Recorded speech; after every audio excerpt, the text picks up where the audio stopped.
महिला सुरक्षा को लेकर पश्चिम बंगाल सरकार पर लगातार सवाल उठते रहे हैं। अगस्त 2023 में संसद में गृह मंत्रालय की ओर से एक रिपोर्ट पेश की गई थी, जिसमें बंगाल में महिलाओं से जुड़े आंकड़े डरावने बताए गए। गृह मंत्रालय के मुताबिक 2019 से 21 के बीच बंगाल में 18 साल से ज्यादा उम्र की 1,56,905 महिलाएं लापता हो गईं, जबकि इसी दौरान 18 साल से कम उम्र की 36,606 लड़कियां भी गायब हो गईं। पश्चिम बंगाल में महिला सुरक्षा से जुड़े ये आंकड़े ममता सरकार की सुरक्षा दावों की पोल खोल रहे हैं।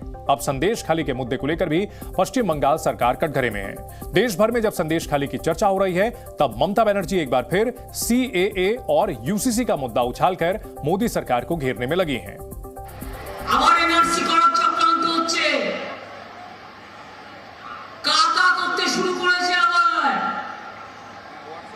বসন্ত মাসে কোকিল ডাকে কুহু কুহু, এখন কোকিলকেও ডাকতে দেওয়া হচ্ছে না। এক মাস বাদে বা এক মাসের মধ্যে ইলেকশন ডিক্লেয়ার হবে, তার আগে সব ভোটপত্র কিনে দাও। ममता बनर्जी सीएए और एनआरसी को हिंदू मुसलमान वाले नजरिए से जोड़ने की कोशिश में है, इसलिए वो बार बार इस मुद्दे के सहारे बीजेपी पर हमलावर रहती हैं। ममता बनर्जी पर तुष्टीकरण के आरोप भी लगते रहे हैं। संदेश खाली केस को लेकर भी यही कहा जा रहा है। तारीख कैसे हुई है, कितने दिन बाद हुई है और कितनी मुश्किल के बाद हुई है, और वहाँ पे महिलाएं और जो आम जन है वो कितने अपने आप को प्रताड़ित महसूस कर रहे हैं।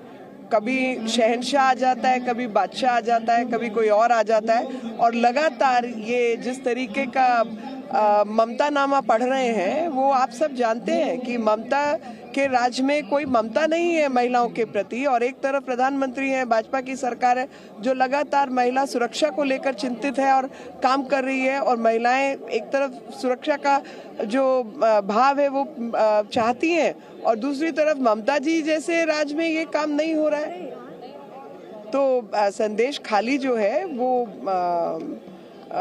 उसका जो बहुत ही संकट की जो स्थिति है वो बंगाल में अभी भी कायम है। विपक्ष बंगाल में ममता बनर्जी को घेरने में कोई कसर नहीं छोड़ रहा है। बीजेपी की राष्ट्रीय परिषद की बैठक में भी बंगाल के नेताओं ने संदेश खाली का मुद्दा उठाया और ममता सरकार पर हमला बोला। आप लोग टीएमसी लोग और ममता बनर्जी का नेतृत्व में संदेश खाली में हिंदू महिला के ऊपर जो शोषण हुआ है, महीनों पर महीनों ये ढक देने का कोशिश कर रहे हैं मुख्यमंत्री।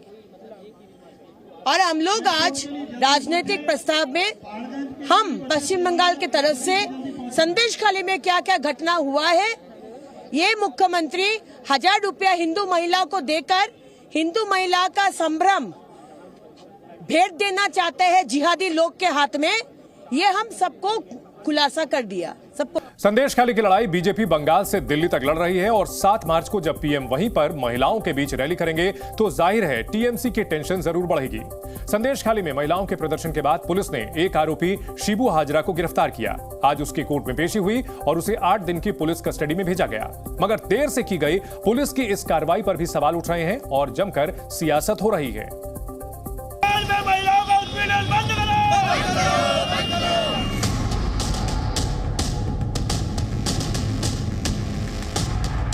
वहाँ का इज्जत को लुटाया नहीं है, जमीन को भी लूटा, सब कुछ लूट लिया है। ये स्टोरीज वो लोग कैंपेन कर रहे हैं, वो सब झूठ है, ताकि चुनाव में ये शाहजहां और ये सब भाई लोग मदद करेगा। संदेश खाली में महिला उत्पीड़न को लेकर सुलगते सवालों पर देश भर में गुस्से की आग भड़क रही है। ममता के राज में बंगाल की बेटियों पर हो रहे अत्याचार के खिलाफ देश के हर हिस्से से आवाज उठ रही है। दिल्ली में यूनाइटेड हिंदू फ्रंट ने ममता सरकार के खिलाफ प्रदर्शन किया, नारेबाजी की और बंगाल में राष्ट्रपति शासन लगाने की मांग की। यहाँ पे कानून व्यवस्था की धज्जियां उड़ाई जा रही हैं, कभी ईडी पे हमले होते हैं। आज महिलाओं के साथ जो वहां हो रहा है वो पूरा देश देख रहा है। एक महिला मुख्यमंत्री होते हुए महिलाओं के साथ वहां बंगाल में जो किया जा रहा है, उसको हमारा संगठन कतई बर्दाश्त नहीं करेगा। दिल्ली की तरह ही सिलीगुड़ी में भी प्रदर्शन हुआ। ममता सरकार के खिलाफ यहां बीजेपी युवा मोर्चा ने हल्ला बोला। संदेशखाली सिर्फ संदेशखाली एक इंसिडेंट नहीं है, पूरे बंगाल में ऐसे हजारों सैकड़ों संदेशखाली का घटना हुआ है। संदेशखाली छुपा हुआ है और ये बाहर उभर रहा है। हर मातृशक्ति घर से निकल के अभी सच जो घटना घटा है इतने दिनों में, तृणमूल के सरकार के सत्ता के टाइम में, ये पूरा बाहर आ रहा है चित्र। संदेशखाली को लेकर सवाल उठे तो टीएमसी नेताओं को 10 दिन बाद वहां जाने की याद आई। लिहाजा टीएमसी विधायक पार्थ भौमिक की अगुवाई में एक प्रतिनिधिमंडल संदेशखाली पहुंचा। दावा यह किया कि वो सच जानने आए हैं। हम लोग देख रहा है कि बीजेपी और सीपीआईएम उधर फायदा लेना का बात करता है, तो हम लोग ये जानते हैं वो लोग का माटी में कुछ नहीं है।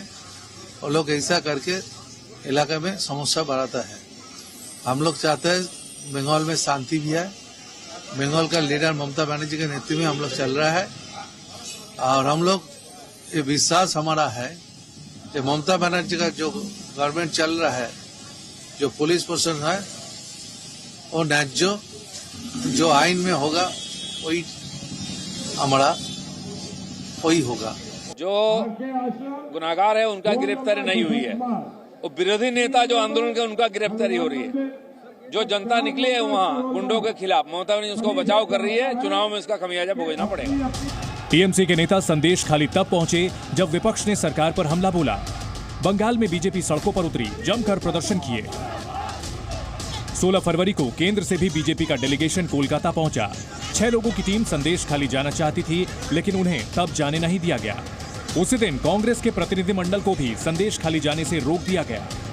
बंगाल से लौटे बीजेपी नेताओं ने ममता सरकार पर गंभीर आरोप लगाए हैं, कई सवाल भी पूछे हैं और तीखा हमला बोला है। ममता बनर्जी का जो पुलिस है वो तृणमूल का जो गुंडा है, तृणमूल का जो कैडर है, उसकी माफी वहाँ पे काम कर रहे हैं। संदेशखाली की स्थिति ठीक नहीं है। हम आपके माध्यम से पूरा देश का जो माताओं की तरफ से, भाइयों के, तो सबको तरफ से मैं संदेशखाली की माओं को आश्वस्त करना चाहती हूँ, हम लोग आपके साथ हैं। आपको डरने का नहीं है। हम सब आपके न्याय के लिए लड़ रहे हैं। आप लोगों ने रिपोर्ट सौंप दी है? नड्डा जी ने आप लोगों को भेजा? नहीं, अब तक रिपोर्ट, क्योंकि राष्ट्रीय अधिवेशन है, कल तक हम लोग रिपोर्ट सौंप देंगे। मुद्दा बड़ा है और महिला सुरक्षा से जुड़ा है, और सवाल सरकार के साथ साथ बंगाल की पुलिस पर भी है। ऐसे में मां माटी और मानुष की बात करने वाली ममता बनर्जी के खिलाफ बीजेपी ने पूरी ताकत से मोर्चा खोल दिया है। ममता बनर्जी ऐसा ही एक महिला है जो नेगेटिव परिस्थिति को राजनीति में उसका फायदा लेते हैं। ये जो नेगेटिव परिस्थिति आए है, इसको इन्होंने बोला है कि चुनाव का कारण कर रहे हैं। ममता बनर्जी एक महिला है, महिला मुख्यमंत्री है। इस समय पूरा देश में एक ही महिला मुख्यमंत्री है शायद, और इनका राज्यों में 12-13 साल में ऐसा परिस्थिति बने हैं। संदेशखाली में महिलाओं के प्रदर्शन और विपक्ष के दबाव के बाद पुलिस ने इस मामले में एक आरोपी शिबू हाजरा को गिरफ्तार किया है। शिबू हाजरा को संदेशखाली हिंसा के मास्टरमाइंड शाहजहां शेख का करीबी माना जाता है। पुलिस के रवैये पर लगातार सवाल उठते रहे हैं। पहले रेप का मुकदमा दर्ज ही नहीं किया जा रहा था, बाद में कोर्ट के आदेश के बाद एफआईआर में गैंगरेप की धारा जोड़ी गई और हाजरा को गिरफ्तार करना पड़ा। जो कंप्लेंट्स पुलिस को या पुलिस टीम जो घूम रही थी संदेशखाली एरिया में, जो आप लोगों को पता है स्टेट की एक 10 मेंबर टीम महिलाओं के कंप्लेंट्स ले रही थी, महिलाओं से बातें कर रही थी हर जगह जाके। उन्हें या पुलिस स्टेशन में आके कोई भी महिला रेप का कंप्लेंट नहीं दिया है, लेकिन एक कंप्लेंट में एक महिला कोर्ट में 164 में एक रेप का कंप्लेंट दिया है। उसके आधार पे पुलिस फर्दर एक्शन ले रही है। शिबू हाजरा के ऊपर यौन उत्पीड़न के साथ धमकाने और जमीन कब्जाने के भी आरोप हैं। शिबू हाजरा के संदेशखाली में पोल्ट्री फार्म थे। आरोप है कि उसने ये पोल्ट्री फार्म सरकारी जमीन के साथ अन्य लोगों की जमीन पर बना रखे थे। शाहजहां शेख का करीबी होने की वजह से लोग उसका विरोध नहीं कर पा रहे थे, मगर महिलाओं ने मोर्चा खोला तो अब उसके खिलाफ कार्रवाई की गई है। हाजरा की गिरफ्तारी के बाद भी टीएमसी पूरे मामले को झूठा बताने की कोशिश कर रही है और विपक्ष पर ही सवाल उठा रही है। जो झूठा इल्जाम अभी चल रहा है वो लगातार रेप मॉलेस्टेशन के बारे में एक अरेस्ट ये नहीं प्रूव करता वो एलिगेशन सच है। थोड़ा बहुत land dispute, non payment dispute उधर में है, लेकिन ऑपोजिशन जो कह रहे हैं वो ठीक नहीं है। अभी दूध का दूध, पानी का पानी, सब हो जाएगा। गिरफ्तारी होगा, किसका गिरफ्तारी हुआ? हमने प्रेशर दिया, उसके बाद गिरफ्तारी हुई। और मूल मेन जो एक्यूज्ड है शेख शाहजहां, वो कहाँ गया? वो तो ममता बनर्जी की गोद में जाके बैठी हुई है। तो जो ममता बनर्जी की मेन एक्यूज्ड है, ममता बनर्जी ने उसको ही गिरफ्तार नहीं किया, तो ऐसे नहीं चल सकता। संदेशखाली में टीएमसी के नेताओं पर गंभीर आरोप लगे हैं, लेकिन उन पर कार्रवाई करने के बजाय पार्टी लीडरशिप बचाव के रास्ते तलाश रही है। अब बड़ा सवाल यह है कि मुख्य आरोपी शेख शाहजहां कहां है? पुलिस उसकी गिरफ्तारी क्यों नहीं कर पा रही है? शेख शाहजहां 5 जनवरी से ही फरार है। तब ईडी की टीम उससे पूछताछ करने पहुंची थी, जिसके बाद उसके समर्थकों ने हमला कर दिया था। हैरानी इस बात को लेकर है कि संदेशखाली की महिलाएं लगातार शेख शाहजहां की गिरफ्तारी की मांग कर रही हैं, लेकिन पुलिस का दावा है कि उसके खिलाफ कोई मुकदमा ही नहीं है। उनके अगेंस्ट में हमें कोई कंप्लेन नहीं मिला है। शेख शाहजहां के कंप्लेन के अगेंस्ट में कोई कंप्लेन नहीं मिला? नहीं। टीएमसी दूसरे राज्यों का हवाला देकर अपनी सरकार का बचाव करने में जुटी है, लेकिन बंगाल में ये पहला मौका नहीं है जब ममता सरकार पर सवाल उठे हों। महिलाओं की सुरक्षा और उनके अधिकारों को लेकर पीएम हमेशा संजीदा रहे हैं।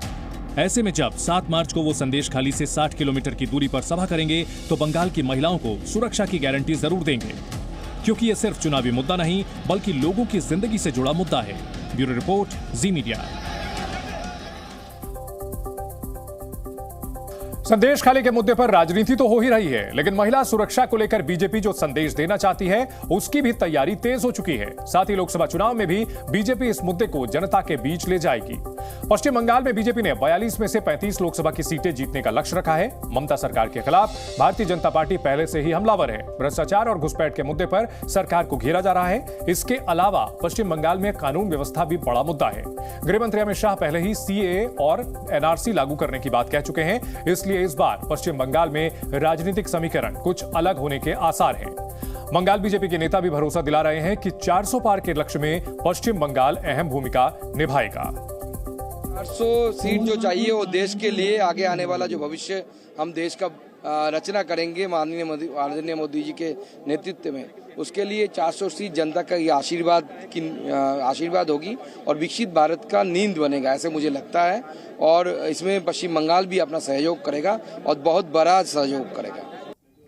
बीजेपी पश्चिम बंगाल में खुद को मजबूत करने के लिए लगातार काम कर रही है। विधानसभा चुनाव के आंकड़े देखें तो 2016 में टीएमसी ने 211 सीटें जीती थी और बीजेपी सिर्फ 3 सीट जीत पाई थी। इसके बाद 2011 में ममता की पार्टी ने 4 सीटें ज्यादा जीती और आंकड़ा 215 तक पहुंच गया, जबकि बीजेपी ने 74 सीटें ज्यादा जीतकर विधानसभा में 77 विधायकों के साथ विपक्ष की भूमिका हासिल कर ली साल 2021 में। तो बीजेपी की ताकत वहां बढ़ती चली जा रही है। अगर बात करें विधानसभा के बाद अब लोकसभा चुनाव की, तो बीजेपी को यहां भी बढ़त मिली। 2014 के लोकसभा चुनाव में टीएमसी के पास पश्चिम बंगाल की 34 सीटें थी और बीजेपी सिर्फ 2 सीट जीत पाए, लेकिन 2019 में टीएमसी की सीटें घटकर 22 रह गई और बीजेपी ने 18 सीटों पर कामयाबी हासिल की। यही वजह है कि इस बार बीजेपी 35 सीटों का टारगेट लेकर आगे बढ़ रही है और ममता बनर्जी की पार्टी को हराने के लिए लगातार उनको घेरने की कोशिश की जा रही है।